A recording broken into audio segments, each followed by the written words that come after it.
ناظرین گرامی السلام علیکم ورحمۃ اللہ وبرکاتہ۔ سیدھی بات کے تازہ ترین پرائم ٹائم میں آپ لوگوں کا استقبال ہے۔ ناظرین گرامی، میں انصار عزیز ندوی اس وقت آپ لوگوں کے سامنے کچھ اہم ترین خبروں پر تفصیلات لے کر کے حاضر ہوں۔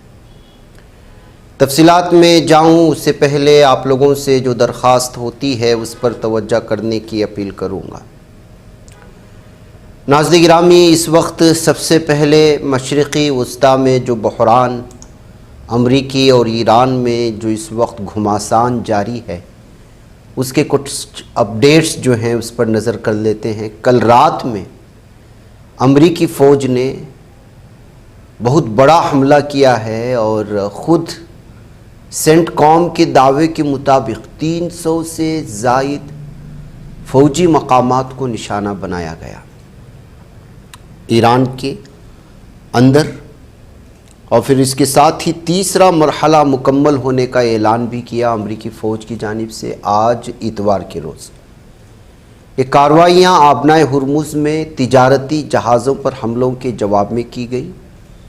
امریکی سینٹرل کمانڈ نے کہا کہ حملوں کے تیسرے دور کا اختتام تقریباً 140 ایرانی فوجی اہداف کو نشانہ بنانے کے بعد ہوا۔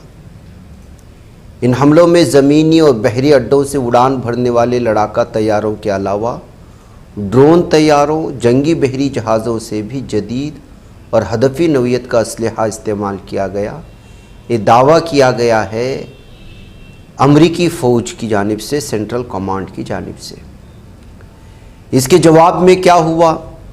اس کے جواب میں عمان کے ساحل پر تجارتی جہاز GSF گیلیکسی پر حملہ کیا گیا، جس میں ایک ہندوستانی شہری بھی لاپتہ ہو چکا ہے۔ وزارت خارجہ نے اس کی مذمت کی ہے۔ جہاز پر سوار 11 ہندوستانی شہریوں میں سے اب تک 10 کو بچا لیے جانے کی بات کہی، جبکہ ایک شہری لاپتہ ہو چکا ہے۔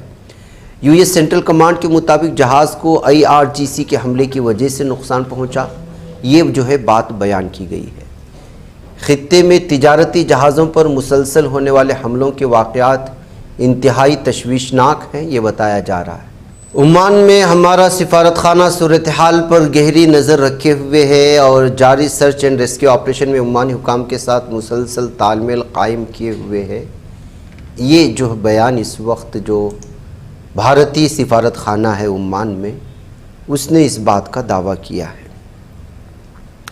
اس کے علاوہ ناظرین گرامی، جو کل رات میں امریکہ نے حملہ کیا، اس کے جواب میں ایران نے لگاتار جارڈن پر بھی حملہ کیا ہے، قطر پر بھی حملہ کیا ہے۔ جہاں جہاں بھی امریکی فوجی اڈے ہیں اس کو نشانہ بنانے کا دعویٰ کیا ہے، اور وہاں پر ظاہر سی بات ہے کہ قطر کا بھی تازہ بیان اس وقت سامنے آیا کہ اس نے سارے جو ہے بحری جتنے بھی سروسز ہے وہ جو ہے بند کر دیا ہے، کیونکہ صورتحال بگڑتی چلی جا رہی ہے۔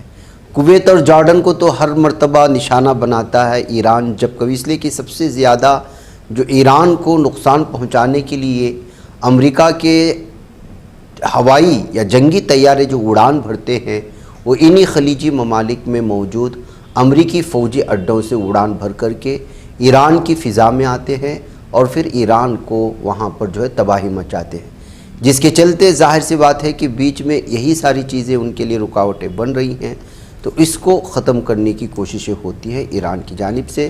ظاہر سی بات ہے کہ امریکہ کا براہ راست جواب دینے کے لیے امریکہ پر یہاں سے میزائل تو داغ نہیں سکتا، ایسے میں ظاہر سی بات ہے، اور امریکہ اپنے زمین کا استعمال کرتے ہوئے اتنی دور تک نہیں مار سکتا، وہ مجبور ہے خلیجی ممالک کے ان فوجی اڈوں کا استعمال کرتے ہوئے ایران پر حملہ کرنے کے لیے، جس کے چلتے ایران جو ہے انہی فوجی اڈوں کو جواباً جو ہے وہ نشانہ بناتا ہے۔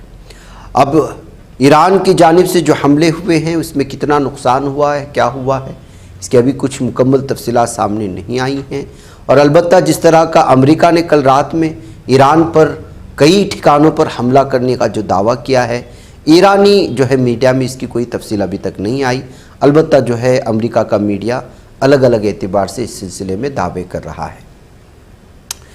اس کے علاوہ ناظرین گرامی، ایک اور تصویر اس وقت جو ہے، جیسے میں نے 2 دن پہلے ہی اس بات کا اظہار کیا تھا کہ جو ہے جب سے مجتبیٰ خامنہ ای کے جنازے میں شریک نہ ہونے کے بات سامنے آئی تھی تو اس وقت یہ بات نکل کر کے آ رہے تھے، وہ شریک ہوئے تھے لیکن ایک عام آدمی کی طرح، تاکہ ان کی شناخت پوشیدہ رہے۔ اب ایسی ہی ایک تصویر وائرل ہوئی جس کی شناخت کو لے کر کے معمہ ابھی بھی باقی ہے۔ جی ہاں، ایران میں علی خامنہ ای کے آخری رسومات میں نقاب پوش شخص کی موجودگی پر قیاس آرائیاں اس وقت شروع ہو چکی ہیں اور اس پر نئی بحث چھیڑ دی۔ بیس بال کیپ اور سیاہ ماسک پہنے شخص کی تصاویر سوشل میڈیا پر تیزی سے وائرل ہو رہی ہے۔ وہ آخری رسومات کے دوران خامنہ ای خاندان کے کمسن بچے کے تابوت کو اٹھاتے ہوئے بھی دیکھا گیا، جس کے بعد ان کی شناخت کے بارے میں مختلف قیاس آرائیاں شروع ہوئیں۔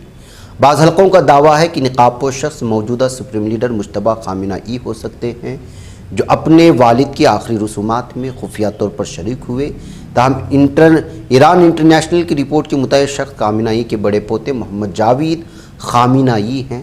رپورٹ میں بتایا گیا کہ وہ 28 فروری کو امریکہ کے حملے میں جاوید کا جسم شدید جھلس گیا تھا، جبکہ اسی حملے میں موجودہ سپریم لیڈر مجتبیٰ خامنہ ای بھی زخمی ہوئے تھے۔ محمد جاوید علی خامنہ ای کے بڑے بیٹے مصطفیٰ خامنہ ای کے صاحبزادے ہیں۔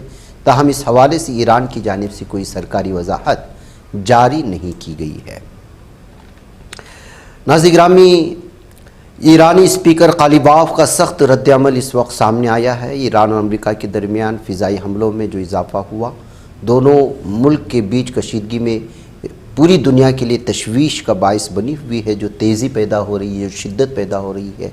اس دوران ایرانی پارلیمنٹ کی اسپیکر محمد باقر قالیباف نے واضح کیا کہ اب یک طرفہ معاہدوں کا دور ختم ہو چکا ہے۔ اپنے سخت اور جارحانہ موقف کے لیے معروف قالیباف نے سوشل میڈیا پلیٹ فارم پر اپنی رائے کا اظہار کیا۔ انہوں نے لکھا کہ ہم پہلے ہی کہہ چکے تھے، وعدہ پورا کرو ورنہ قیمت ادا کرو۔ اب حقیقت سب کے سامنے ہے۔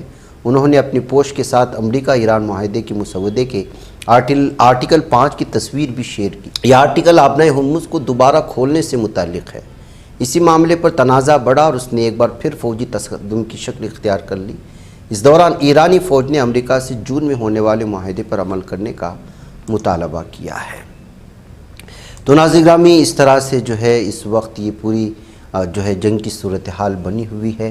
اب اگلے دن میں اگر اسی طرح ایک دوسرے پر حملے جاری رہے تو صورتحال کچھ دنوں پہلے یا کچھ مہینوں پہلے پورے عالم کی جو بنی ہوئی تھی، جو شدید بحران کے شکار ہو چکے تھے، تیل اور ڈیزل کے جو ہے اس میں آسمان کو چھو رہی تھی ان کی قیمتیں، اور بھی بہت سارے مسائل پیدا ہو رہے تھے، وہ پھر سے دوبارہ جنم لیں گے۔ قطر کے سابق امیر اور موجودہ امیر کے والد شیخ حمد بن خلیفہ آل ثانی 74 برس کی عمر میں انتقال کر گئے ہیں۔ ان کے انتقال کی تصدیق قطر کے امیری دیوان نے اتوار کو جاری کردہ ایک بیان میں کیا ہے۔ امیری دیوان نے اپنے بیان میں کہا کہ اللہ تعالیٰ کے فیصلے اور تقدیر پر کامل ایمان کے ساتھ ہم وطن عزیز کے عظیم نقصان پر گہرے دکھ کا اظہار کرتے ہیں۔ اللہ تعالیٰ مرحوم پر اپنی رحمت نازل فرمائے۔ شیخ حمد بن خلیفہ آل ثانی آج صبح انتقال کر گئے۔ شیخ حمد بن خلیفہ آل ثانی 1995 سے 2013 تک قطر پر حکمرانی کی ہے۔ انہیں جدید قطر کی ترقی اور خوشحالی کا معمار سمجھا جاتا ہے۔ ان کی قیادت میں توانائی سے مالا مال ملک نے معاشی، سماجی اور ثقافتی میدانوں میں نمایاں ترقی کی تھی، ایسے دعوے کیے جاتے ہیں، جس سے عالمی سطح پر قطر کا مقام مزید مضبوط ہوا، یہ بات بتائی جاتی ہے۔ متحدہ عرب امارات، قطر اور بحرین نے اتوار کی صبح اعلان کیا ہے کہ انہوں نے میزائل یا ڈرون حملوں کا مقابلہ کیا ہے، جبکہ ان ممالک میں خطرے کے سائرن بھی بجا دیے گئے۔ متحدہ عرب امارات کی وزارت دفاع نے کہا کہ وہ اس وقت ایران سے آنے والے میزائل اور ڈرون حملوں سے نمٹ رہی ہے۔ وزارت نے اپنے ایکس اکاؤنٹ پر بیان میں کہا کہ اماراتی فضائی دفاعی نظام اس وقت ایران سے آنے والے میزائل حملوں سے مقابلہ کر رہی ہے۔ دوسری جانب قطر کی وزارت دفاع نے اعلان کیا کہ مسلح افواج ایک میزائل حملے کا مقابلہ کر رہے ہیں۔ دوحہ میں دھماکوں کی آوازیں سنائی دیں، جبکہ موبائل فونز پر ایک سیکورٹی الرٹ بھیجا گیا جس میں شہریوں کو گھروں محفوظ مقامات پر رہنے کی ہدایت دی گئی۔ اسی تناظر میں بحرین کے حکام نے اعلان کیا کہ فضائی دفاعی نظام ایرانی حملوں کا تو ناظرین گرامی، مطلب یہ ہے کہ کل رات میں جو حملے ہوئے ہیں اس کی جوابی کارروائی ایران مضبوط انداز میں دے رہا ہے، جس کے چلتے خلیجی ممالک میں اس وقت جو ہے بہت ہی زیادہ صورتحال بھیانک بنتی چلی جا رہی ہے۔ امریکہ اور ایران کے درمیان کشیدگی کم ہونے کے بجائے جس طرح سے تیزی سے بڑھتی جا رہی ہے، ایسے میں ایران کی ایک بڑی وارننگ یہ آئی ہے کہ ایک کے بدلے 2 حملے ہوں گے۔ یعنی اگر آپ ایک حملہ کرو گے ہم اس کے بدلے میں 2 حملے کریں گے. یعنی مطلب یہی ہے کہ کشتیاں آبنائے ہرمز سے اب کسی بھی نوعیت سے نہیں نکل سکتی. مکمل طور پر آبنائے ہرمز پوری دنیا کے لیے بند کر دیا ہے. اس وقت واضح کر دیا وہ آبنائے ہرمز کو اپنے کنٹرول میں لینے سے پیچھے نہیں ہٹے گا. امریکہ اور خلیجی ممالک کی سخت مخالفت کے باوجود ایران اپنی ضد پر قائم ہے. ایرانی انٹیلیجنس ذرائع کے مطابق گزشتہ ماہ امریکہ کے ساتھ ہونے والے مفاہمتی یادداشت کی شق 5 کے تحت ایران آبنائے ہرمز پر اپنا انتظام نافذ کرے گا اور وہ کسی بھی پروپیگنڈے سے ڈرنے والا نہیں ہے. یعنی آبنائے ہرمز کو لے کر کے ہی اس وقت پھر سے کشیدگی شروع ہوئی ہے امریکہ اور ایران کے درمیان میں. ایران کا یہ غصہ امریکی حملوں کے بعد سامنے آیا. اس ہفتے امریکی فوج نے ایران کی ساحلی علاقوں جنوبی شہروں پر بھرپور بمباری کی جیسا کہ ہم نے آپ کے سامنے رکھا. امریکہ نے ایران کی تقریباً 90 ٹھکانوں کو نشانہ بنایا تھا پہلے دن, اور کل کا جو اس وقت دعویٰ کیا جا رہا ہے وہ 300 سے زیادہ فوجی ٹھکانوں پر حملہ ہوا. فضائی دفاعی نظام, ساحلی ریڈار, میزائل, ڈرون ذخیرہ گاہیں, بحری اڈے, فوجی لاجسٹک کے مراکز کے ساتھ ساتھ کئی شہری بنیادی ڈھانچوں کو بھی امریکہ نے نشانہ بنا کر کے نقصان پہنچانے کی کوشش کی. مسلسل ہونے والے ان امریکی حملوں کے بعد ایران نے اپنی دفاعی اور جنگی حکمت عملی میں بڑی تبدیلی کی ہے. نئی حکمت عملی کے تحت ایران نے اپنی سلامتی کو براہ راست آبنائے ہرمز سے جوڑ دیا. ذرائع کا کہنا ہے کہ اگر اب ایرانی سرزمین یا اس کے کسی بھی ٹھکانے پر امریکہ نے حملہ کیا تو ایران فوری طور پر اس اہم بحری راستے کو مکمل طور پر بند کر دے گا. ایران نے امریکہ کو لرزہ دینے والا الٹیمیٹم دیا ہے. ایران نے کہا کہ اب وہ دفاعی نہیں بلکہ جارحانہ رویہ اختیار کرے گا. اگر امریکہ نے ایران کی کسی ایک ہدف پر حملہ کیا تو ایرانی فوج جوابی کارروائی کرتے ہوئے دشمن کے کم از کم 2 ٹھکانوں کو تباہ کرے گی. ایک کے بدلے 2 کی حکمت عملی ظاہر کرتی ہے کہ ایران اب کسی بھی بڑی جنگ کے لیے مکمل طور پر تیار ہے. آج ہی کچھ چیزیں سامنے آئی گئی ایران کے تعلق سے. اس بریک میں جو بریک اس وقت جنگ بندی کو لے کر کے مذاکرات کے درمیان میں ہوئی ہیں, اس میں ڈرون کو 3 گنا زیادہ بڑھا دیا تھا اور میزائل کو جو ہے وہ بنانے اور مینوفیکچرنگ میں جو ہے حد سے زیادہ اس میں توانائی لگائی گئی تھی, قوت لگائی گئی تھی. ایسا محسوس ہوتا ہے کہ ایک بار پھر دوبارہ ایران پوری تیاری کے ساتھ امریکہ کو للکارنے کے لیے تیار بیٹھا ہے. بہرکیف ناظرین گرامی, یہ کچھ عالمی سطح کی مشرقی وسطیٰ کی تفصیلات تھی جو آپ کے سامنے رکھی گئی. بھارت کی کچھ خبریں دوسرے ہمارے پرائم ٹائم میں اس وقت پیش کی جائیں گی. مجھے اجازت دیں. السلام علیکم ورحمۃ اللہ وبرکاتہ.